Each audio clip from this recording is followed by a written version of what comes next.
This episode of Food Psych is brought to you by LaFleur. Want to look impeccable at the office but have better things to do than shop for workwear? LaFleur is a women's workwear brand that offers luxurious, pragmatic clothing and personal styling in both straight sizes and plus sizes. Just fill out a quick online survey and one of their discerning stylists will send you a bento box of wardrobe staples handpicked just for you. Try everything on at home, keep what you like, and send back the rest. It's completely free to try and they're not a subscription service, so there's no commitment. To try a bento yourself, visit mmbento.com. That's mmbento.com and use the code PSYCH, P-S-Y-C-H at checkout, and LaFleur will donate 10% of profits to global giving. Welcome to Food Psych, a podcast about intuitive eating, health at every size, and body liberation. I'm your host, Christy Harrison, and I'm an anti-diet registered dietitian and certified intuitive eating counselor, offering online courses and programs to help people all over the world make peace with food. Join me here every week as I talk with interesting people from all walks of life about their relationships with food and their bodies. I remember I was teething, little gums bleeding. Cried every evening, it was all about eating. When I became a teen, it was all about beefing. Now I'm ready for the world. Try and sink my teeth in. Hey there, welcome to episode 135 of Food Psych. I'm your host, Christy Harrison, and today I'm talking with Lucy Aphramor, a fellow anti-diet dietitian and the co-author with Linda Bacon of the book Body Respect. We talked about health at every size and why we need to be weight inclusive instead of just weight neutral, the social determinants of health, the importance of having a trauma-informed focus as healthcare providers, Lucy's struggles with body image in the context of gender identity and sexuality, and so much more. I can't wait to share our conversation with you in just a moment. It's a really good one. But before I do, I'll answer this week's listener question, which is from a listener who gives their name as Frenchy Natalie, who writes, "Hi, I am a French Canadian from Quebec, so please be indulgent with my English. I've stopped dieting since 10 years. I've read 3 books by the same author about food and how to listen to your body when you feel satisfied, about emotional eating too. I have paid a lot of money to have access to an online program done by the same author. I've learned a lot and I am grateful for that. I was also in a Facebook group attached to this author, but I was feeling more and more confused by promises made by the program. We were told that if you stop emotional eating, you will lose weight for sure. Since 10 years, I feel better in my mind and my body, but I didn't lose weight, and others in the program didn't either. Did I miss the point? Did we all miss the point? Does stopping emotional eating drive automatically to weight loss? When I talk about it on Facebook, they say to us, buy another workshop, that we have other things to solve. When I write about my concern, I was just being told that it's this simple: stop emotional eating equals weight loss. I feel just like I did when I was dieting, like I'm not good enough at intuitive eating. There's something that I do wrong because I'm supposed to have lost weight. But there's a little voice inside me that is saying that something is not okay with that way of thinking. I was happy with that group at the beginning, but I don't feel good now because a lot of people talk only about this weight loss or that it isn't coming. I tried to talk about my concern that this is maybe a false promise, but I was told that I was being hostile. The message that they teach us is accept yourself right now and you will lose weight later. I'm confused and think about quitting the program. I don't think it's good for my body image to always hope to lose weight. I even tried to talk about health at every size with other Facebook members, but they aren't open to it. Am I okay to believe that stopping emotional eating will not necessarily make me thinner? I really like your podcast. I like it because since I listened to it, I have never felt that I'm supposed to be perfect, even with my emotional eating. Oh, so thanks, Natalie, for that great question. And I have so many thoughts. But before I answer, just my usual disclaimer that these answers are for informational and educational purposes only and aren't a substitute for individual medical or mental health advice. So I just want to give you a big, huge hug and a big hell yeah, first of all, for listening to your intuition, because that's what that little voice inside of you saying that something is not okay is about. That's your intuition. And so that voice is absolutely right. Something is definitely wrong with that way of thinking. Intuitive eating is not about weight loss, and anything that makes the promise of weight loss isn't truly intuitive eating. Because the first principle of intuitive eating is reject the diet mentality. And I'm always so surprised when people like coaches and authors and stuff frame intuitive eating as a weight loss method, because it's like, obviously you didn't read the book. You didn't read the book by Evelyn Tribole and Elise Resch about intuitive eating, because if those people did read the book, they would know that reject the diet mentality is the first principle, and that it truly is not about weight loss, and it truly is not something that could ever or should ever promise weight loss. loss. So I think I know who this author is that you're talking about. I won't call her out here by name just in case I'm wrong, and I don't want to slander anyone, but there is a very well-known author in this space who's been writing books about people's relationships with food for decades and who often is people's first point of entry into the concept of intuitive eating. And she treats intuitive eating like a diet. And she's well known among my colleagues in this field for being super problematic. And we often have to spend time helping our clients untangle the ideas that she's planted in our head and, help them undo the damaging ideas about weight loss and that they're supposed to lose weight if they quote unquote do intuitive eating right. Because again, that's not what intuitive eating is about. Intuitive eating, there's no doing it right or doing it wrong, right? And there's also no way to predict what will happen to people's bodies with intuitive eating. So weight loss is not the guaranteed or even the most common outcome. Because sure, some people unintentionally might lose weight when they practice intuitive eating, but some people gain weight through intuitive eating because their weight was temporarily suppressed by dieting and disordered eating beforehand. And so they had to gain weight. That was what their body wanted to do. And some people's weight stays the same and doesn't budge at all with intuitive eating, right? And, I never encourage people to weigh themselves or use the scale or body check or anything like that. But people will sometimes notice like, oh, my body seems to have stayed the same. I haven't had to change the size of my clothes or whatever. So that's the gamut of what could happen with people's bodies, right? You could lose weight, you could gain weight, or you could stay the same. And in fact, in my anecdotal clinical experience, it's much more likely for people to gain weight or stay the same than it is for people to lose weight. So I don't know the actual statistics overall with intuitive eating, but that is just to say, like, there's no way to guarantee that people are going to lose weight with intuitive eating. And it's actually really irresponsible to say that because there's no way to know what's going to happen for any individual body when they start practicing intuitive eating. And so, it's totally wrong to make a guarantee like that. And saying that you're doing something wrong, that an individual practicing intuitive eating is doing something wrong because you aren't losing weight and that you have quote unquote other things to solve is just downright awful. That's awful of them to say that to you. And I'm sure these people didn't know they're being awful, right? And they're doing their best to help in a way that they think is helping, but it's actually just perpetuating fat phobia and weight stigma, which is the exact opposite of helpful, right? It's harmful. So your intuition is really spot on in questioning this program. And I would say, go with that intuition. Listen to your instinct, right? If you're feeling like you want to step away from that Facebook group, it sounds like that's the right thing to do for you. Because this author and many others like her developed their ideas before the science of health at every size was widely available. And they came up with this explanation for why people gain weight that has since been shown to be false. So that author and many like her have based their philosophies on this idea that supposedly if you release your emotional issues and you stop emotional eating, quote unquote, then you'll release the weight, quote unquote, right? And in reality, there's no such thing. That doesn't happen. That's not a universal experience. It's not about stopping emotional eating and doing it perfectly, quote unquote, and then you'll drop the weight, right? So these people are basing their ideas on very outdated philosophies and not on the science behind health at every size, which really says bodies come in a diversity of sizes and shapes. There are many people for whom a larger body size and shape is the right size and shape for them. It's what their body is meant to do. It's what is genetically determined to do.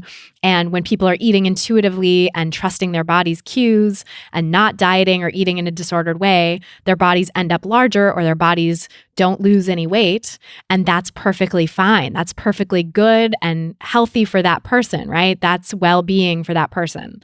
And that's what it sounds like is the case for you, Natalie, who asked the question, right? It sounds like you've really done a lot of work to make peace with food. You've done a lot of work to find other coping skills than eating with your emotions, but also, not demonizing emotional eating, right? And it sounds like you have an instinctive understanding that emotional eating is not quote unquote bad and you're not quote unquote doing it wrong if you find yourself occasionally emotionally eating, because the reality is emotional eating is a part of normal eating. It's a part of intuitive eating and everybody eats emotionally sometimes. So if you're demonizing emotional eating, that's actually the problem, not the emotional eating itself, right? Some level of emotional eating is normal. It's only when emotional eating becomes the only, like the sole form of coping, right? Your only coping mechanism, or if it's used to like punish yourself and berate yourself and used in a really self-negating way, that's when it's a problem and it's something that needs to be looked at, but it's not something that needs to be like taken away, right? It's a coping mechanism that you've stumbled into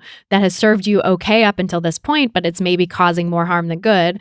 And so let's find some other coping mechanisms you can use, but not eradicate emotional eating altogether, because that's just impossible. Because emotional eating, again, is a part of normal eating, is a part of intuitive eating.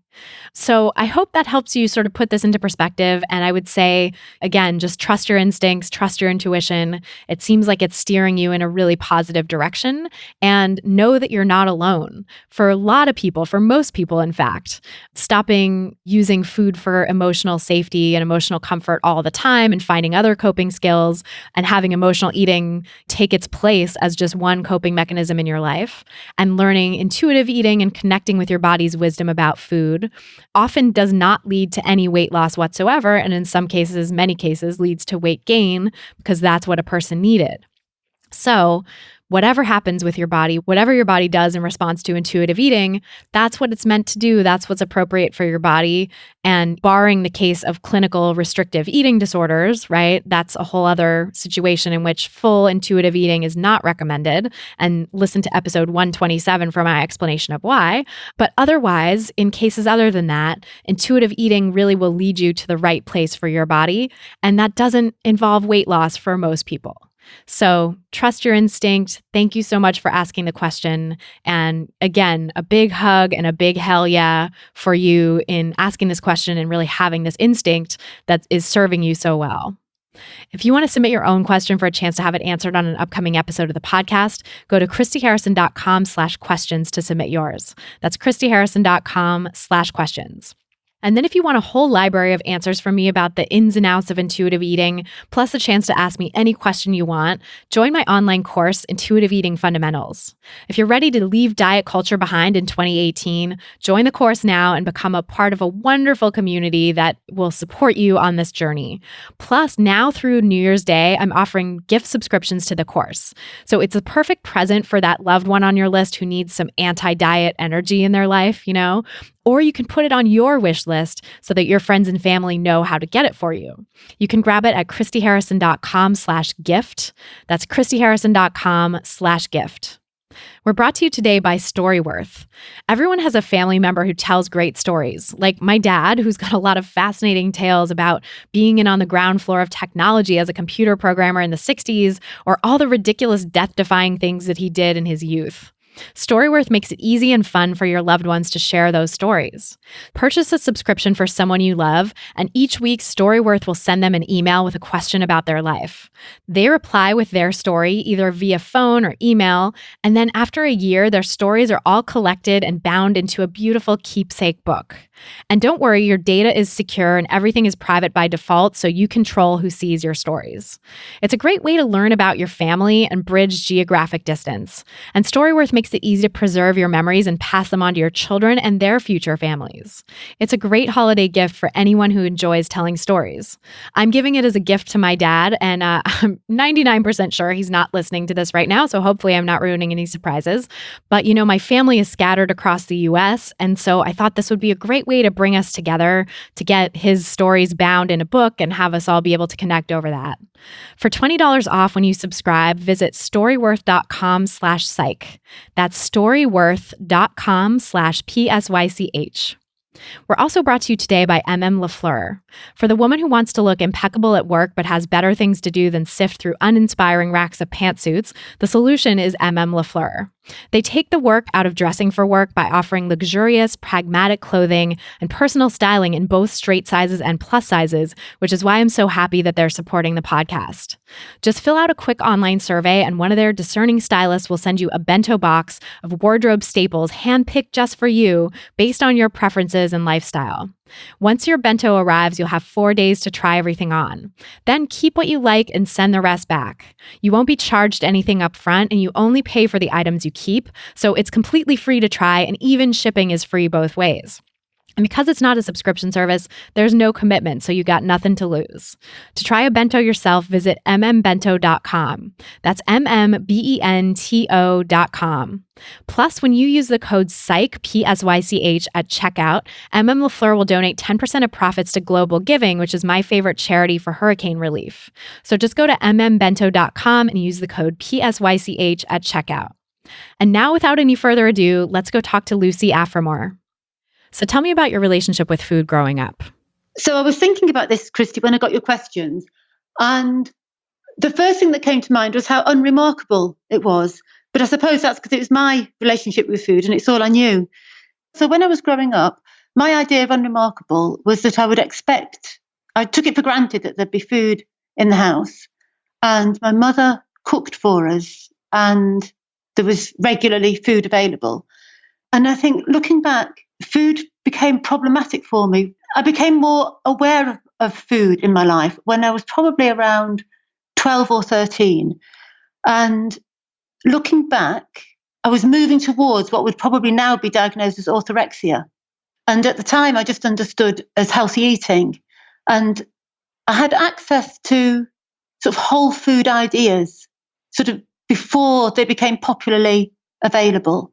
And I did a lot of running and that sort of was tied up in it. So I was interested in whole food cooking and healthy eating in huge scare quotes.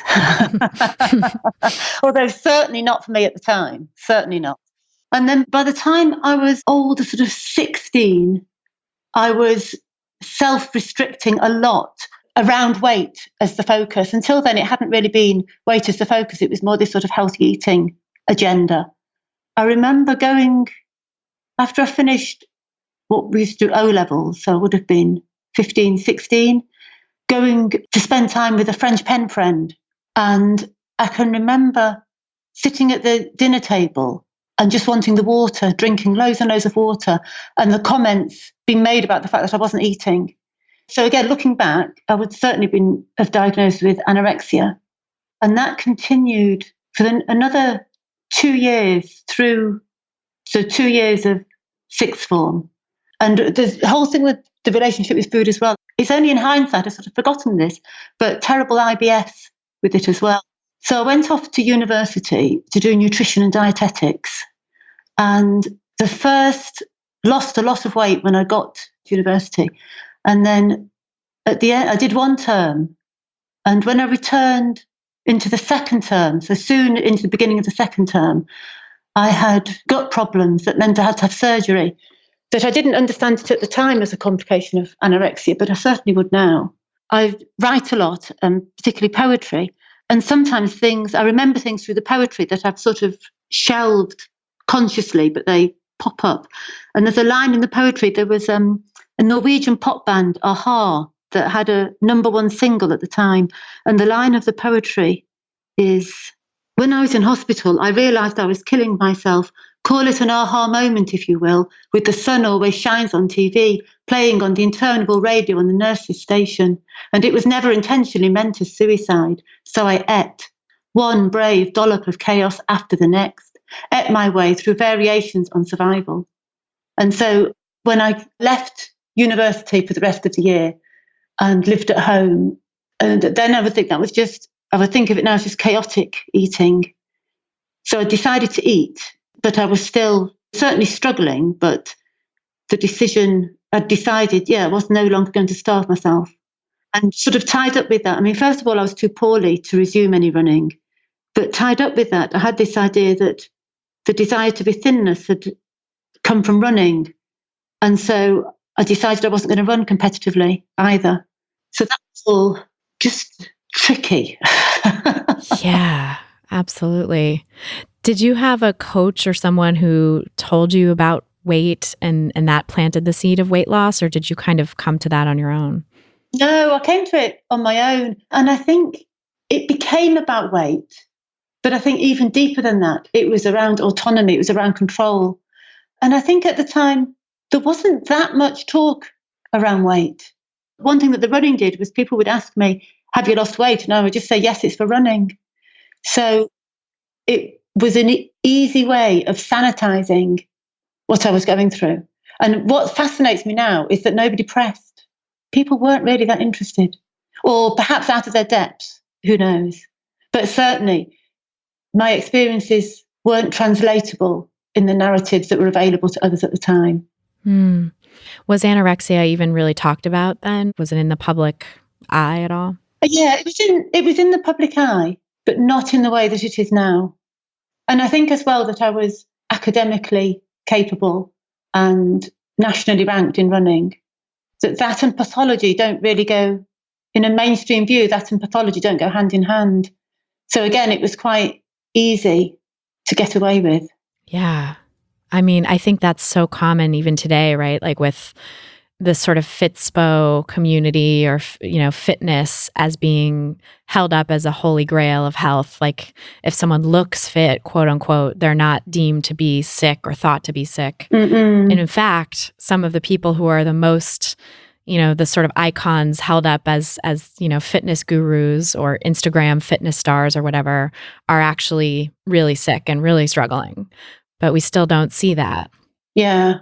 And I wrote a chapter for a book. It was on feminisms in PE and leisure. And I was reflecting on these experiences. And when I was writing, it made me realize that I was also grateful for the fact that I'd been able to use eating or not eating in this way, because I don't know what else I'd have done. So I was overtraining and undereating. And that was actually a really resourceful response to the circumstances of the time. And it made me think when I'm working with people to remember the value of what people, circumstances might not change for a long time. Yeah, that makes so much sense. I think it is really important to acknowledge that people don't just come to coping mechanisms like that out of nowhere. Like it serves a purpose, right? Yeah. And I think that if circumstances aren't going to change, then maybe the coping mechanisms aren't going to change either. Yeah. Was that the case for you? Did you feel sort of stuck in those behaviors because of your circumstances? So I went back to university and finished my degree. And I think the circumstances, in a sense, so I finished the degree and then I bought a one-way ticket to Mumbai in India. And part of that sort of, again, unconsciously was to escape circumstances. But of course, the circumstances were me. And I took myself with me. Right. And it was running again. I was really lucky. So I was using running as emotional regulation. So eating sort of sorted itself out. And again, I didn't have an understanding for this at the time, but the circumstances that I was coping with was a trauma legacy. And that really, the sort of tsunami of trauma crashed upon me. And that was when I started starving myself for a second time round. But this time I could talk about it. I could put words to it. And I knew to ask for help as well. So that was very different second time round. Yeah. What do you think made that difference? I met a feminist sports psychologist. Oh my gosh. I think that made all the difference. Yeah. Yeah. So it was somebody who was helping me to put my experience to words and helping me to make sense of things, not giving me a template, not spoon feeding me a narrative, but asking me questions in a way that enabled me to start to speak my experiences into something I could begin to make sense of. Right. How did you find her? Did you reach out for help or were you assigned to her by your university? I was living in Hong Kong at the time and I was doing a lot of running. And my coach at the time had said to me, did I know any sports psychologists? And very, audaciously of me, I contacted her and she was just really, really helpful. And my coach at the time when I asked him years later, he said that he knew there was something that he couldn't help me with. It was very insightful of him. And that's why he'd suggested a psychologist. So really, I landed on my feet there. Yeah, that's really lucky. Yeah, exceedingly lucky, yeah. And how did it go from there then when you were able to start to talk about it and reflect on what you were doing with food and how that was helping you cope? Did you end up finding other coping mechanisms at that point or how did it unfold? No, not immediately. So what it became, again, so with reflection, what became apparent was that the struggles with eating had been symptomatic of a much deeper struggle. And the deeper struggle took over. So I had a real breakdown And it was through that. So the eating then was just part and parcel of just trying to look after myself. The troubled eating was no longer a focus. I understood that there was something deeper going on. And the sort of dysregulated eating was a symptom of that, but wasn't the thing itself. So I would say the eating, I was free of an eating disorder of sort of eating disorder symptoms for a long time before I returned to my body. They were two different things. That I'd learned to eat in a way that was free of eating disorder symptoms. But that was a very different thing, as I would only learn later, because how could I know otherwise, really? That was a very different thing than what I would think of as a return to the body. Mm-hmm. I think that's so common for a lot of people who struggle with this stuff, right? It's the eating can fall into place more or less first, but the body image work and the relationship with one's body and sort of coming home to your body is a whole other animal. And sometimes they can, happen in tandem if you're working in a particular program or have support on both fronts. But I think it does typically take a lot longer for the body image stuff to really sort itself out. Yeah, I would agree. And I think as well that when I first started work as a dietitian in the UK, that I would think about body image, but now when I'm working with people, I think more about identity resilience, because I think that perhaps the way that body image is culturally constructed, so outside of a particular clinical meaning, that the sort of popular construction, for me, it didn't invite gender identity. It didn't invite sexuality. It didn't invite other aspects of identity into a frame of thought. So I was really lucky that I managed to come through despite that. But when I reflect back and think what might have helped me to expand the lens that I looked through sooner, then I think that the way that some of these sort of concepts get packaged to us, I'm looking for other ways of talking about it that I suppose aren't so, it's not exactly set in stone, but that they're a bit more unknown. And also I think the thing with identity resilience, again, is that if I'm working with somebody, their circumstances might not change for X number of years.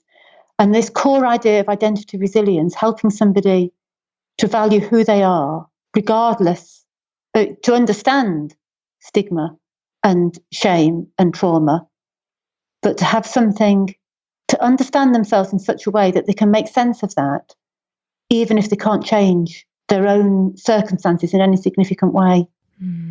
Right. So it's a way to sort of bridge through that difficult period where maybe you have the same circumstances and are still holding on to the same coping mechanisms, but to understand your identity in a way that maybe can help facilitate change down the line, even if it can't happen now.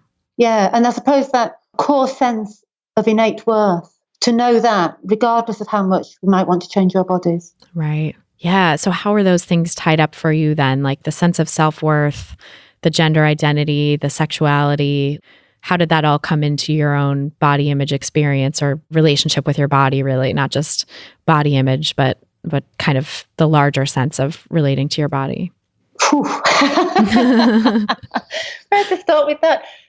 On gender identity, I would say vocabulary was hugely important. I was reading a book on gender and a list of different terms used for gender identity, and it was just going through that and lighting on a few, and I just thought, that's me. I mean, there'd been a lot of work, not necessarily work, but a lot of thinking. So I'm interested in language, so I'd written a lot, but not particularly on the topic. And more than that, there's been a lot of just a sense of alienation and not even figuring out it was around gender identity. So then reading this book on gender identity, alighting on these terms and thinking, that's me. In a way, that was the work. That was a really key thing, being able to name myself. It wasn't that I needed to tell people even. It was just helping me to get a sense of who I was. And until then, I hadn't even really known that one thing, that it was gender that wasn't sitting right. I was like so much unawareness of self in that regard. So that was just really, really helpful and relatively painless in the end. Right. not the getting there with some major fashion faux pas. just trying, that was the thing of trying to find a sense of being in my own skin, but not knowing not knowing what to try with. Right. Like, what are the tools to help you get there? You didn't even know. Yeah, I was completely clueless. And there's something so powerful about language and naming something and saying like, yes, I identify with this concept or this term or this word, and feeling like you're not alone. Because if that exists in a book, then it exists in the world, like, that it's something that other people have experienced too. Absolutely. And I think more so with gender identity than with queer. I don't know why, but maybe because queer came sooner. So yeah, the thing of finding it in a book was really, really powerful. Yeah. How did your identity as queer come into play? Was that, you said it came sooner, was that like adolescence or? No, sooner than gender identity, but not until I was late 20s, 30, I would say. And that was writing a poem. And I was writing the poem about a man that I'd had a relationship with. And in the poem, I realised, so in the gist of the poem was that I would have had the relationship had he been, that I was asking the reader to guess the gender of the person I'd had the relationship with. And that's when I sat back and I thought, oh, oh, okay. Right. Okay. That makes sense. Yeah.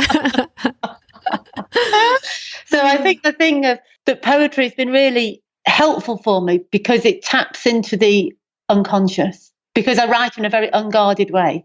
The brakes aren't on. And maybe I miss it. Maybe it had been in stuff I'd written sooner, but then I wrote it and I was able to see it. And again, that just made sense. Right. Yeah. So something just clicked when you heard or you saw that sort of turn of phrase. Mm-mm. It was so scary. I think the whole thing of a shift in identity, but it made sense. Yeah. That's so interesting.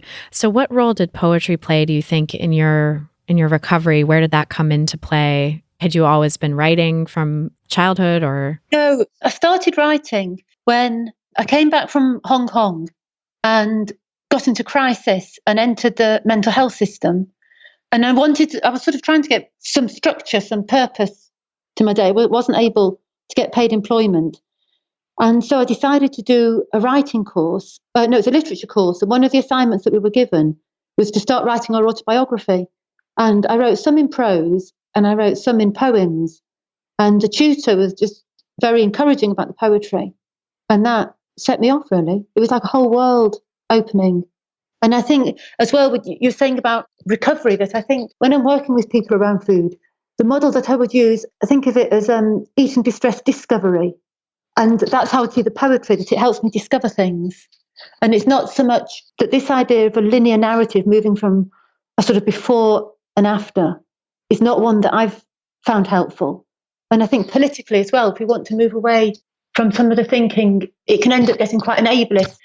So I think for me, poetry has been really about discovery, and it certainly informs the model that I would use in practice as well. That sort of way of looking at things in a relational way that plays with temporality, plays with location, plays with possibility.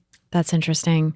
I mean, I think there is this tension, right, in the sort of recovery community around, is it a process of recovery that's lifelong, or is it recovered and you reach a certain point and that's it, right? And yeah. And I think there's value to seeing both, but I think the concept of recovered, like, I identify with that in the sense that I don't struggle with food or body image anymore. I mean, body image, living in diet culture, like there's always little moments, that happen once in a while, but I'm not, my life is not sort of incapacitated by that stuff like it was before. But also my psychological development and healing, I think, is ongoing and probably always will be, in terms of the roots of what caused the eating disturbance in the first place, and the living within diet culture, living within a patriarchy, living within a society that has so much social injustice and having to grapple with that. And all of that, I think, plays into why people develop issues with food in their bodies. And so it is an ongoing process, I think, for all of us. And I think thinking of it as a process can be really helpful and healing and hopeful for people who are in the midst of it, because it's like, you're not just throwing away these years of your life. Like, this middle ground that you're in right now is not some purgatory that is wasted. Like, this is actually beautiful life too. And if you can experience it that way and sort of think of it as part of it rather than like, this is just the slog that I have to get through to get to recovered. I think as well that increasingly I've sought to locate my work within a sort of politicised mental health agenda. And in the UK, there's been a concept of recovery for quite some time, and it's been really sort of co-opted by a very neoliberal market agenda. There's a lot of work around unrecovery, which is exactly what you were saying there, or a large part of it, recognising the way that structural forces influence our ways of being in the world and continue to do so, regardless of how we change our own internal milieu. And of course, keep on working on it in sort of dynamic interaction. So I'm just interested in the way that we use the sort of concept of recovery. And there's something else comes to mind, that before I came back to England permanently, I'd come back on holiday and I was really struggling, and I'd sought out a therapist working in eating disorders, and I was staying with friends at the time. And when I went back after the first session, my friends had asked me how it had gone, and the therapist had said to me that eating disorders was the least of my problems. It's just sadly, you're in for a rocky ride. But I think that whole idea of, on one hand, on paper, I was certainly recovered from the eating disorders, but there's a lot of work, a lot of exploration to do still. Yeah, right. That discovery process of your own inner world. And I'm interested in how you came to become a dietitian in that process. Were you recovered from the behaviors when you decided to pursue that academic training, or how did that look? No, so I trained as a dietitian straight from school.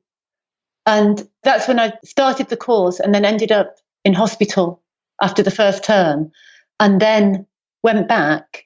So I started it with very restrictive behaviour, self-starving.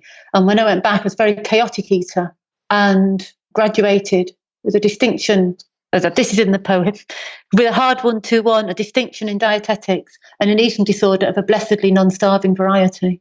Oh my gosh. I feel like so many dietitians listening can probably identify with that, or health professionals in general, right? Like, I also went back to school when I was still healing. I wasn't in the starving place either, but I was in the sort of restrictive orthorexic place, and they're not fully restricted, but restrict binge or restrict over exercise binge cycle that was less prominent, less frequent than it had been before I worked in food media. I was a journalist first, and I went back to school to be a dietitian later. So working in food media really helped with the sort of early stages of recovery. But I was definitely partly motivated to become a dietitian by this idea that, like, well, if I'm a dietitian, maybe I'll finally find the secret to losing weight permanently, or I'll finally get a handle on why I'm such an emotional eater, quote unquote, and figure out why I'm behaving in this weird way towards food.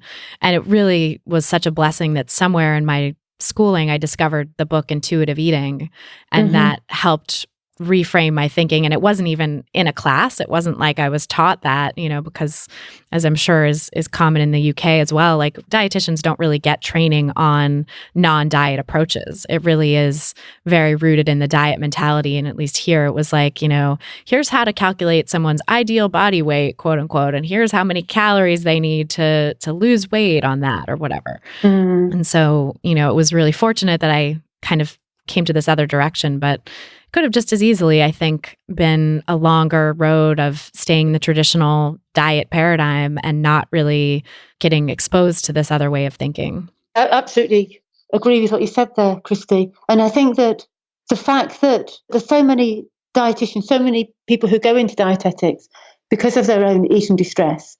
And in the UK, you're not actually allowed to train as a dietitian if you've got, I don't know if it's a history of eating disorders still, or an active eating disorder. And for me, that's a really sad indictment of the curriculum that's on offer.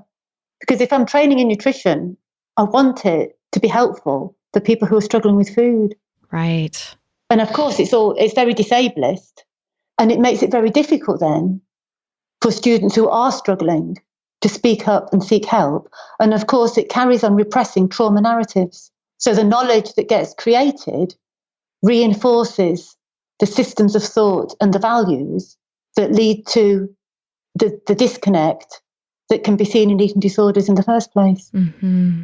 Oh, that is so sad, because it seems like, yeah, most people who do this work, I think most people who do any line of work have some personal reason for it. I think there's not a lot of people who become passionate about a particular career for just no reason, just because it landed in their lap, right? It's like, yeah, there's a meaning, isn't there? Yeah, we all want to make meaning out of things. We're sort of drawn to that, I think, in our careers. And so to say like people with an eating disorder history especially can't do this work, it's like, well, that precludes probably 90% of this field, right, of the people in this field. Like, who doesn't have some history of struggling with this stuff? And also eating disorders are such a spectrum, I think, right? Like, there's the full-blown diagnosed eating disorders, which are definitely tricky and have their own sort of management, which can be like the traditional weight paradigm and medical model of managing eating disorders can actually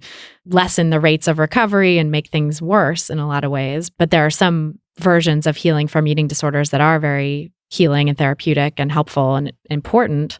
But there's this whole other spectrum of disordered eating where people who are not diagnosed with an eating disorder and maybe are in a larger body that doesn't get seen as having an eating disorder, doesn't get labeled as having an eating disorder, aren't able to get help for that. And so, yeah, I think having training in nutrition and dietetics that is actually healing for people who are struggling could be such a blessing, because so many people are attracted to this field because they're in some sort of disordered state with food. So yeah, I'm curious how your experience was as a dietitian when you first, did you go out and start working after you kind of got a handle on your own relationship with food, or what did that look like? So I hadn't worked in dietetics for ages. When I was living overseas, I did some sports nutrition, and I had a few private clients that I was seeing for weight correction, to my regret. But I hadn't really done much with nutrition at all. I've been a baker, and when I came back to the UK, I ran a market garden. So I decided to do a return to practice course. And I was also working in disability advocacy. I was working in the mental health system. And that really informed my practice, because I began to get a political awareness. So these were sort of going on at the same time. I was working part-time in mental health, so disability rights, and part-time as a locum dietitian.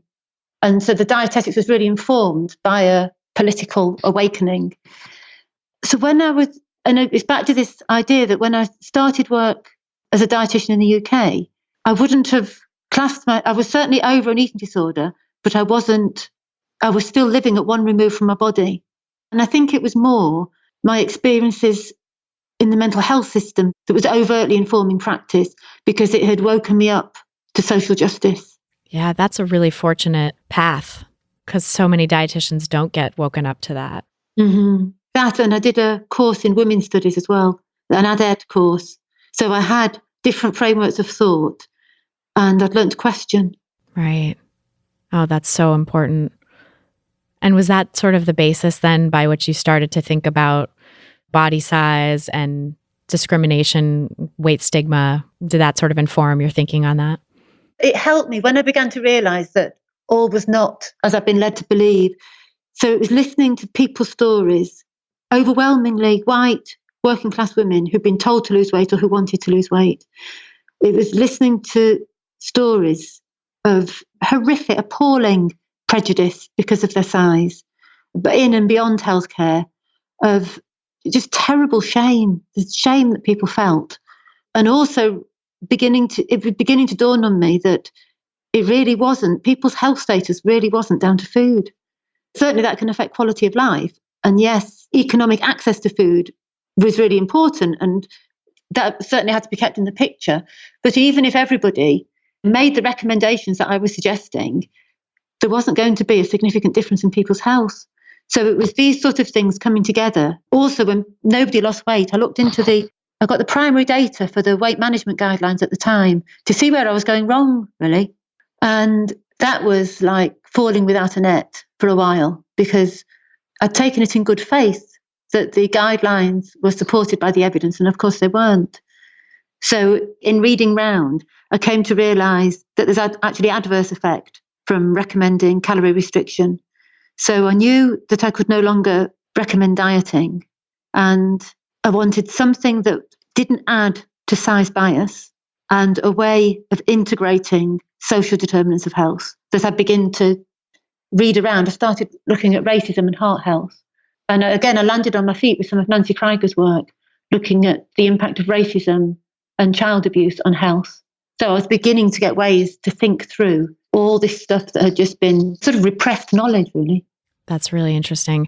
The social determinants of health is such a huge piece. And that was also really pivotal in my work and sort of changing the direction of my thinking, because I took a social determinants of health class in my master's program for public health and went into it thinking, okay, this is going to, I was in the course on public health and nutrition, and everybody was like, oh, take this course on social determinants of health. It's so great. It's so great. All my friends in the program. And I was like, okay, cool.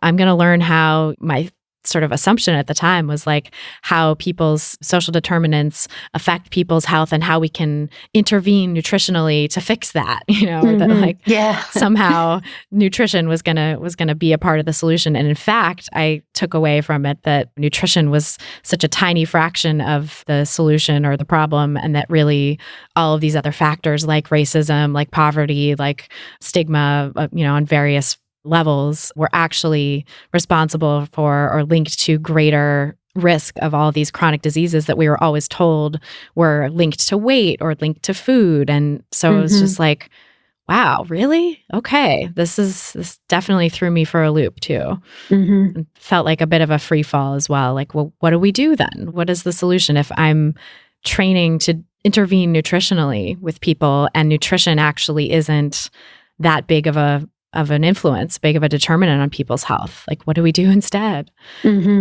So I was fortunate that at the time I was doing my studies, health at every size was there. And that framework was something I could sort of plug into. But I think, it must have been interesting to do that research yourself and to sort of be having to cobble it together. Because I don't know if the health at every size framework was something that you just plugged into also, or were you kind of coming at it from your own, through the wilderness, basically? I wasn't aware of health at every size when I first started practicing differently. And then I came across it. And that was great to find people who seemed to be on the same page and to have access to the studies, sort of easy access to the studies, access to conversations and frameworks of thought. And I think when I reflect on things, I called my approach Well Now. And until relatively recently, I framed Well Now as a health at every size approach. And it's only in the last few years that I've drawn a distinction between the two.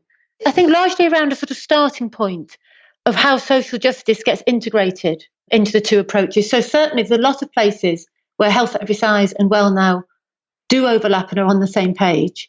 The approach that I want for my work, I draw the distinction at sort of core, the deep roots, I suppose. That's what I'd say. And how does that look in practice? Are you talking about rooting out the healthism that might be inherent in some people's approaches with health at every size? Yeah, and I think, like you've said there, that what do I even mean by health at every size? Because there's so many different approaches. And I think when I've looked at the theory of it, that one thing quite early on in my work, and possibly because I'd taken it for granted that the stuff that I was relying on was evidence-based, when I realised I could no longer do that, being able to theorise things became really important to me. So that I could figure out, what actually was supported by data and theory. What had been thought through and what were the assumptions. And so when I'm talking about health at every size, I'm talking about mainly drawing on the official definitions on the ASDA website, Size, Diversity and Health. And I think one thing for me is that I want, that's in the work that I do with Well Now, I want it to be compassion-centred, trauma-informed and justice-enhancing. And I don't think it can be any of those unless it's all three. And when I look at justice enhancing, that means that I want the language that I use to be intentionally political. And for a long time, I was calling Well Now weight neutral. But when I actually thought about it, I realised that I no longer think that neutrality and social justice can exist as common aims. So it's at that sort of level, looking at praxis. Why do I do what I do? So if it's going to be trauma-informed, compassion-centred and justice-enhancing, it also needs to be relational, body-aware and intentionally political. And it's just made me sit back and think, what have I inherited here? What's the inherited language? What are the inherited concepts? And try and theorise them. And in that process and through conversation, that's really helped me to get clarity. There was something I couldn't put my finger on for a long time. And taking a step back and returning to theory is something that's helped me a lot. And I think that idea of weight neutral as being problematic is something I've just started to hear spoken about recently. And I can't remember who first said this to me, or maybe it was something of yours that got transmitted through other folks, but weight inclusive has been something that I've started to say instead of weight neutral too, because it's about being inclusive of people of all body sizes. It's hard to be neutral in the face of injustice, right? So I think being inclusive as opposed to neutral seems to be a better approach to dealing with injustice. And I think the idea of neutrality suggests that we can have relationships without power, and that as a metaphor, that can take us back into a default that ends up being unintentionally healthist. That's interesting. And I think one thing that you said as well is the power of community and conversation.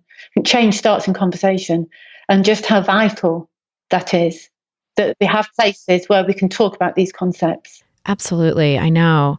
Where have you found those communities to exist for you? Do you have like in-person communities to have those conversations? Is it mostly online? Is it conferences, or how did that come to be for you? I think the in-person are people in the UK that I've met through training. And there's in NHS Highland, there's a lot of people who've been trained in Wellnow and delivering services using a Wellnow approach. And what's fantastic about that is it's real life application, because it has to be pragmatic. So that's really, really useful. It's all right for me to go in with theory, but it has to be in such a way that it makes sense to people who are delivering it on the ground, who might be relatively new to these ideas. So that's really helpful. Folk that I've met through Health to Every Size, definitely. And poetry community, and another community that belonged to us, a spiritual community. And again, not because we talk particularly about bodies, about healthism, but because of attention to the way that we use language, to the politics of knowledge creation, to creating places where we can try out ideas. That's been hugely important to me. And one thing I'm hearing you say there too is that it's not just about talking about these topics in particular. It's also about having other aspects of your life be supported, like the spiritual and the creative, as a way to kind of enhance your ability to be a whole person approaching these issues. Yeah. And I think one thing that really surprised me is I was sat in the spiritual community I was referring to is the Quakers. I am a Quaker. This is before I joined. I was in a meeting and I said, really sort of randomly, certainly bizarrely, that it was the first place where I'd ever felt held professionally, which is quite an odd thing to say for a spiritual community where we're discussing nothing remotely connected, or, I mean, apart from the fact that everything's connected, but nothing explicitly connected with the topics of my profession. And yet it was because there was room in the room. The way of knowledge that we were using, the way of sort of coming to knowledge, was intellectual, and particularly paying attention to language and binaries. And there's this idea of discernment. What is it that is held in bodies? What is it that's held collectively that's in the room that escapes being put into word? What is it into words? What is it like that lies beyond language? And I've never found that in community before. And also the social justice. What is it that speaks to that which is eternal in everyone? What is it of the human condition, of human dignity? And that was a real eye-opener for me, because it's the last place I would ever have imagined myself saying that I felt held professionally. Yeah, that's beautiful. And how wonderful to have a community like that could provide that kind of support. Mm-hmm. That's fascinating. I found a little bit of that, not so much the social justice aspect, but I used to do and still occasionally do improv comedy. And I feel like that the idea of, the collective. I do know. Yeah. Oh, that's awesome. That's the open mic nights at poetry. Nice. Yeah, totally. Yeah, it's to say, and trying it out. You're trying out a bit of yourself. Right. And we get the audience feedback. It's a visceral feedback. Mm-hmm. as well. It's, it's the emotional, it's the erotic, it's the spiritual. The thing is like, it's sort of paradoxically trying out with words to reach something that lies beyond words. Mm-hmm. Totally. With a group of people too. Like the form that I did was long form improvisation. So it'd be like a, 50-minute set of, oh, wow. Yeah, with other people too. So we'd be playing characters and we'd be creating this world. And it was just so fascinating to sort of let go of all, and of course that was a practice too, to let go of judgment, because in the moment, if someone comes out and is like, hey, there's a call for you from the president of Mars, you have to say yes and to that, right? That's a principle of improv. Is like, you can't be like, what are you talking about? We're on Earth, you have to kind of go with it. So sort of letting go of judgment and shooting down people's ideas or whatever, and being able to just like go with it and make something of it, which there's a saying in long form improv, which is like, Harold came to us tonight, like Harold was here or whatever. And Harold is this idea of this other sort of being, this like collective, this creation of the collective unconscious that like visits you and sort of talks through you, and sometimes Harold shows up and most of the time he doesn't, it's like, it's sort of a rare occasion for Harold to come. But when he does, it's like, or when they do, whatever Harold is. Sounds like congruence. Yeah. Sense of coherence. I think we can frame it, can't we, in different vocabulary? Right, totally. But it's sort of this like elusive thing. It's like you just you know it when you feel it, but it's not always there. Yeah.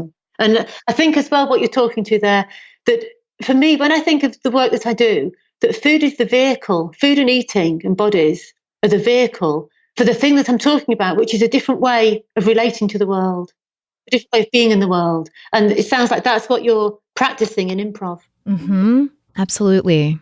The core of it has a lot of crossover, if not the same threads. Totally. I do feel like improv really informed my work with clients and my work in teaching intuitive eating as well, because there is that sense of like, just like improv, there's this form, whatever the form is, and there are different, you could do a mono scene, you could do a herald, one is called, where it's like 6 different scenes and they all interconnect, or you could do, there's all these different ways to sort of structure it. But whatever the structure is just an entry point into the thing.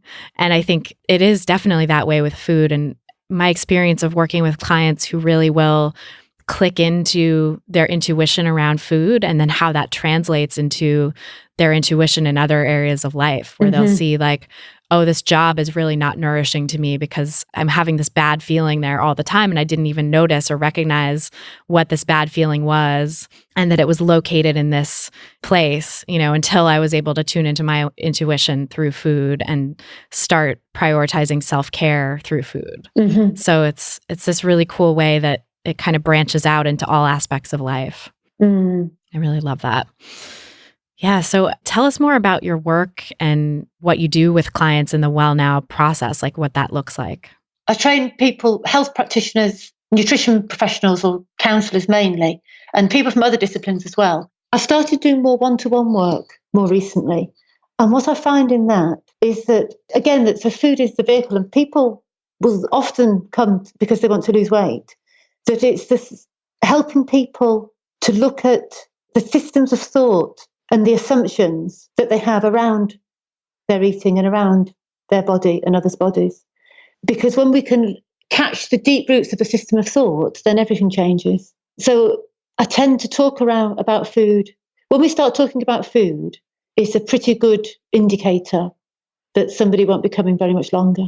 Talking to sort of nutrition science in any detail, it's more around really helping people hear what they're saying to themselves, and finding different frameworks for thinking about self-care, for thinking about health. Yeah. And what is that transition like for someone who comes in the door wanting weight loss? Like, how do you sort of reframe the discussion? I ask a lot of questions. Yeah. It's asking questions that help people arrive at the assumptions that they've brought. So clearly the idea that, there's a very deep assumption that everybody can and should be thin. So asking questions that help people to get different perspectives on that.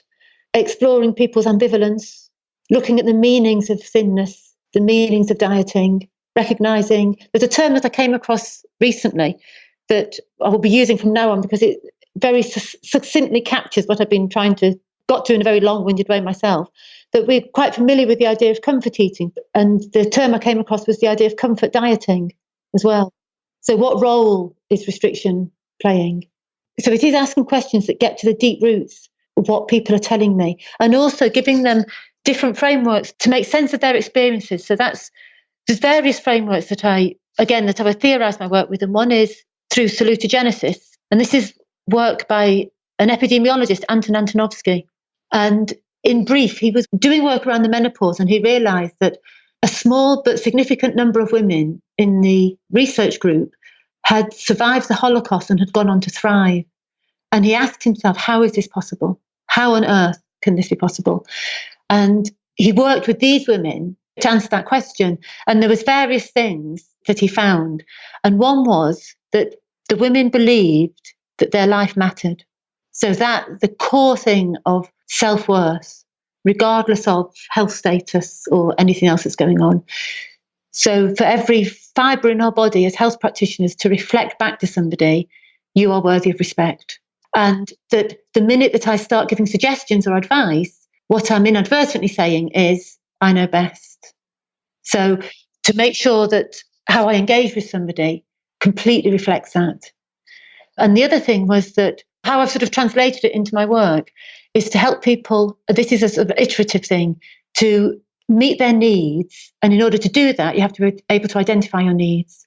And if you're misreading a need as, if we think I've got a mainly physical hunger and actually it's mainly emotional, or I need fresh air, or I need a rest, it's helping people to get frameworks of thought that help them to figure out what's going on for them and give themselves permission, which can be a really new concept, as you'll know, give themselves permission not only to meet their needs, but to allow themselves desires as well. So that's sort of framework that I would use. And that's a lot of that, the practice of body awareness. Right. And that, I think that's so beautiful and important, that idea of recognizing your desires and honoring that and giving yourself pleasure, because that is something that diet culture takes away from us, and trauma also takes away from us, right? Mm-hmm. The ability to tune in, recognize our wants and needs and meet them rather than pushing them away or telling ourselves we should need or want something else, or that desire and pleasure are bad, right? And that those are, because I think that's such an overarching like drumbeat of diet culture, is that desire will lead you astray. And in fact, desire will lead you to wonderful things if you can learn to tune into it. Yeah. I think that's really, really lovely. And that sort of ties into another question I wanted to ask you, which is, this is going to be running the week before Christmas. And so there's, this is the holiday season when we're airing this episode, and people are probably engaging in a lot of holiday experiences, parties, meals with family. And I've been thinking a lot about the role that pleasure and connection play in our relationship with food. And I think the holidays sort of symbolize that. We gather together around food. We have these foods that are pleasurable and enjoyable and that are sort of special, that come a few times a year maybe. And so what are your thoughts on how people can sort of start to re-engage with pleasure and connection over food around this time of year, but really at any time? I think it depends what else is going on for people. So the idea of beginning to connect suggests that there's been some sort of disconnection. And I suppose it would depend on what people need to do. I think a core thing is to feel safe, that we're not going to experience pleasure if we don't feel safe. So feeling safe around food and around the relationships that might be more prominent over Christmas than any other time. Prioritizing safety, psychic safety, emotional safety, whatever that means for us. And apart from that, I think that, again, the idea that pleasure is not a dirty word, that can be quite revelationary, quite a revelation for some people. But perhaps Christmas isn't the time to... Christmas might not be the time to start experimenting with these ideas. Right. It's already fraught. Right. I think if people are expecting it to be an emotionally charged time, or perhaps trickier than usual, then to make sure that they're able to do what they can beforehand, to anticipate what they can, and to be gentle with themselves. Mm-hmm. Yeah, I mean, I think that's so important too, to say like this time of year is probably going to include more spending time with family members than other times of year. And that can be super fraught. And so to give yourself that safety, I love that idea. And then that can include probably, right, like taking care of your needs with food, aside from the big holiday meals, like meeting your own needs to the extent that you are able to, separate from those times, and sort of giving yourself the compassion and grace around the times that are going to be really fraught and difficult, that those might not be the times when you're able to care for yourself in the way that you would like to. But there's a lot that goes into that. There are reasons for that, right? Yeah. Not feeling safe is a big one. Mm-hmm. And then one last thing I wanted to ask you, because you co-authored a paper that I'm constantly recommending to anyone looking for the scientific bases of this weight-inclusive approach, this non-weight biased approach to food and bodies, which is called Weight Science: Evaluating the Evidence for a Paradigm Shift. You co-authored that with Linda Bacon. And that paper, I think, is so great at sort of synthesizing and giving an overview of some of the science on weight stigma, weight cycling, like the reasons why the traditional weight paradigm doesn't work. And so we only have a few minutes, but just sort of a quick overview, if you could, of A, what it was like to write that paper, because I'm very curious about that process, and B, some of the highlights in terms of what you found in the research, particularly on weight stigma. Mm-hmm. Well, it's a while since that was written, so so I'm having to think back. But I do know that in terms of hits, it's had an extraordinary amount of hits. I think it's over 300,000. Wow. So it certainly is a paper that a lot of people go to. And I think it's a really, really, really useful as a reference list, as a repository of citations that can help people to feel confident in starting a conversation around let's do things differently. I think it's really, really important for that. The references on weight stigma, the references that I knew when we'd written it, I'd done another sort of project before that when I was actually working for the Welsh Assembly government, writing a report on size discrimination in employment. So I'd done a lot of research on that and looked at size stigma through a disability lens, through an intersectional lens. And that was the references that I was bringing to that paper. And Linda Bacon had done a lot of work on weight stigma. And off the top of my head, I'd say that, I can't remember precisely, but I would say that most of the references that were used on, I imagine there was a lot of references that were used from Linda's existing work on that. I think that the area where I contributed more was around the social determinants of health and theories around how do we integrate social determinants of health into the nutrition conversation. That was work that I'd done for Well Now and that I'd continued doing as well. And one thing that I find interesting about that paper as well is when I go back and critique it, is that there's a flaw in the theory of it.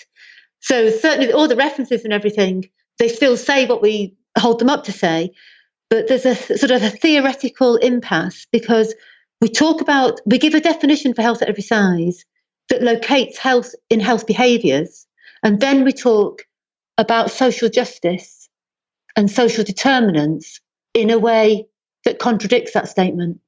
So there's certainly room for critique in it there, but the use of it as a really helpful list of citations, and also the earlier bit where we talk through the blood pressure and body size, dangers of weight cycling, that's all really, really helpful. Yeah. And I think it's helpful to go back and revisit these things.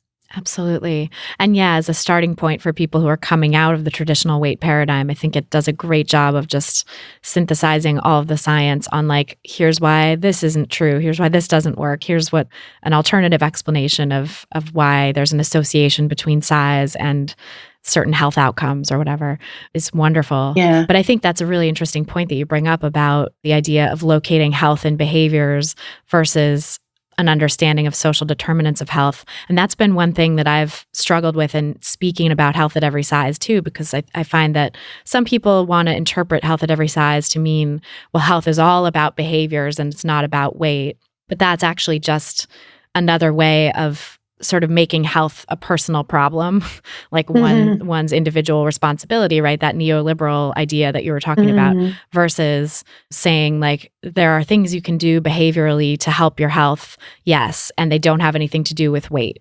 And here are some options. And let's talk about this larger context of social justice and social determinants, and that has a bigger impact on people's actual health outcomes than the individual behaviors do. So while people can play a role in supporting their own health through the behaviors, there's not going to be a huge move of the needle unless we can also change these social determinants and, social injustices that are causing people to have these health outcomes. Yeah, certainly at a population level. Yeah. And I think the term health at every size has been really important in raising awareness of size stigma. So I think there's great value in that. But yes, what you've pointed to, the need to be careful about how we define what we're doing, because it can lead, again, because the frameworks of thought that we bring into being will lead us into a reductionist paradigm and back into healthism, or into a more relational and socially integrated paradigm that can make sense of trauma, that can make sense of justice. Yeah. Yeah, so that's the goal, right? That sort of integrated paradigm. I can see how valuable that is. Yeah. Well, thank you for sharing that. That is such important wisdom, I think, for people who are looking to move their practices in that direction, or who are individuals coming to health at every size and wanting to use it to support their own well-being, like to give space and credence to all these other factors that are beyond our control. So thank you so much. And can you tell us where people can find you and learn more about your work? Well, thank you, Christy. It's been great chatting. And also because I know the reach that your podcast has, which is just fabulous, that so many people are getting to hear different views. So my website, which is lucyaphramor.com, and there's I've got stuff that I've written on there, links to articles, links to some YouTube videos where I'm using exercises that explain how we'll go about teaching some of the Well Now principles. And I've also got some of my poetry on that site. And another place would be the book that I co-authored with Linda Bacon called Body Respect. I co-authored it. It was sort of part of the process that it was written before I'd drawn a distinction between Well Now and health at every size. So I would write something differently now, and I still think it has a lot to offer. And it can be really useful, I think, for readers to look at. So in the book, we call it a weight-equitable approach. That's what we theorise. And yet, health at every size, by definition, is weight neutral. So it was sort of thinking through, this was sort of part of the process of taking a step back and looking more at theory. But certainly, Body Respect has got a lot of really, really useful theory in it. Yeah, it's a wonderful introduction, I think, to this paradigm. So we'll definitely link to that in the show notes, link to your website as well, so people can find you. Right. And yeah, it's been such a pleasure talking with you. Thank you so much for all that you shared. It was really wonderful. Thanks, Christy. And that's our show. Thanks again so much to Lucy Aphramor for joining us on this episode, and thanks to you for listening. If you're looking for some practical tips to start putting intuitive eating and body acceptance into practice in your life, grab my free quick start guide, 7 Simple Strategies for Finding Peace and Freedom with Food. It's like a bonus podcast episode to help you break free from diet culture and start on the road to intuitive eating. Just go to christyharrison.com/strategies to get it. That's christyharrison.com/strategies. If this podcast has helped you, then please help us spread the anti-diet message by sharing this episode on Apple Podcasts or iTunes or your favorite podcast platform. Sharing on one of the Apple platforms especially helps bring us up in the podcast rankings so that more people discover us, and so that we can continue to drown out those pro-diet messages that are so prevalent this time of year, and so that we can keep rising up in the health category. Just click on the 3 dots at the bottom right-hand corner of your screen if you're listening in Apple Podcasts, and click Share Episode at the bottom of the drop-down menu. To get full show notes from this episode, including all the resources we discussed, head over to christyharrison.com/135 for episode 135. This episode was brought to you by my online course, Intuitive Eating Fundamentals. If you're ready to give up dieting and make peace with food once and for all, come join this amazing community of people who are on the same path and here to support you. Learn more and sign up at christyharrison.com/course. That's christyharrison.com/course. Thanks to our amazing editors and engineers at Podcast Fast Track, our administrative and community manager, Ashley Saroya, and Abby Moore Photography, who photographed our album art, and Meredith Noble, who helped design it. The music you're hearing behind me now is by a band called AWOL, and the track is called Food, used under the Creative Commons license. Thanks again for listening, and until next time, stay psyched. Stupid or scared, no work in the kitchen now. Who put you there in that perfect position now? Bullies want your food, and you ain't really beat. Have you ever went over your friend's house?